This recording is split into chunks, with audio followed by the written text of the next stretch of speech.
Syria में तख्ता पलट हो जाएगा, इसका अंदाजा तो कई एक्सपर्ट ने नवंबर के अंत में ही लगा लिया था, लेकिन तख्ता पलट के बाद जो हुआ है उसका अंदाजा शायद किसी को नहीं रहा होगा। सीरिया में जैसे ही एचटीसी ग्रुप ने सत्ता पर कब्जा किया, इजराइल ने ताबड़तोड़ हमले शुरू कर दिए। मीडिया रिपोर्ट्स के अनुसार सीरिया के अधिकारियों ने बताया कि सीरिया के ऊपर 250 से ज्यादा एयर स्ट्राइक हो चुकी हैं। सीरिया की नौसेना के जहाजों को भी हमले में इजरायली सेना ने बर्बाद कर दिया है। इजराइल के हमलों में मुख्यतः सीरियाई सेना के डिपो को निशाना बनाया गया है। इजराइल के टैंक भी गोलान हाइट्स के बफर जोन से आगे बढ़ गए हैं और सीरिया की राजधानी दमिश्क के पास पहुंच गए हैं। सीरिया की सेना के जितने भी अड्डे थे, इजराइल उन्हें चुन चुन कर निशाना बना रहा है। सऊदी अरब, कतर, इराक ने इजराइल के इस कदम को बेहद खतरनाक बताया है। ये देश कह रहे हैं कि इजराइल अपनी सीमा का विस्तार करने की फिराक में है, लेकिन इजराइल के विदेश मंत्री गिदोन सार ने कहा है कि ये टेम्परेरी स्टेप है और ये सिर्फ अपनी सुरक्षा के लिए इजराइल का उठाया गया कदम है। सीरिया की सबसे बड़ी समस्या ये है कि वहां तख्ता पलट के बाद एचटीसी ग्रुप ने सत्ता संभाली है। एचटीसी ग्रुप का शासन चलाने का कोई अनुभव नहीं है, ना ही एचटीसी की सेना को सीरिया के सैन्य ठिकानों की ज्यादा समझ है। ऐसे में अभी तक उन्हें यही नहीं पता कि इजराइल को रोकना किस तरह है, कदम क्या उठाना है, अगला रोकना भी है या नहीं। सीरिया की अपनी सेना पहले ही मोर्चा छोड़ चुकी है, ऐसे में अब इजराइल को रोकने वाला कोई नहीं है।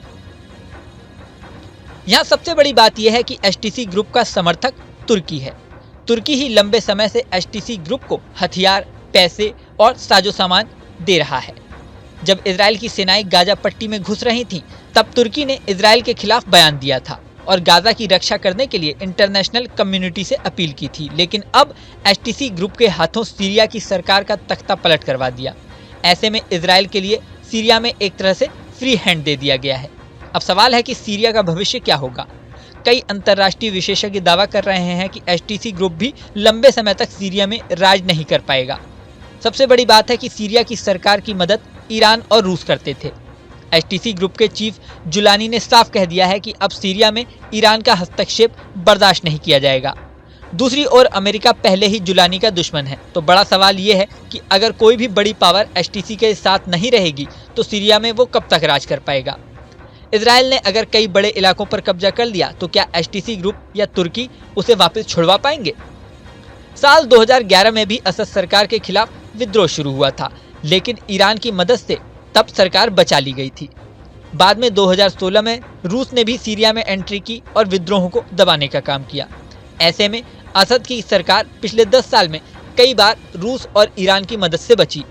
अब जब रूस यूक्रेन जंग में बिजी है और ईरान हिजबुल्ला इजराइल से जंग में बिजी थे, तब तुर्की के सपोर्ट से एचटीसी ग्रुप ने मौके का फायदा उठा लिया। यहाँ ये बात भी महत्वपूर्ण है कि 1948 से अब तक कई बार अरब इजराइल जंग हुई है। हर बार अरब जंग में सीरिया साथ रहा है। सीरिया का बॉर्डर भी इजराइल से जुड़ा हुआ है। ऐसे में इजराइल के पास इस समय सुनहरा मौका है। सीरिया में फिर से कोई सरकार मजबूत हो, उससे पहले ही इजराइल ज्यादा से ज्यादा कंट्रोल अपने हाथ में लेने की फिराक में है। लेकिन तुर्की ऐसे में क्या कदम उठाएगा, ये बड़ा सवाल है। अब सीरिया में आगे के किस तरह के समीकरण बनेंगे, इस पर दुनिया की नजरें लगी हुई हैं। इस वीडियो में फिलहाल इतना ही। बने रहें न्यूज नेशन के डिजिटल प्लेटफॉर्म पर। न्यूज नेशन अब व्हाट्सएप पर खबरों के ताजा अपडेट के लिए न्यूज नेशन के इस क्यूआर कोड को स्कैन करें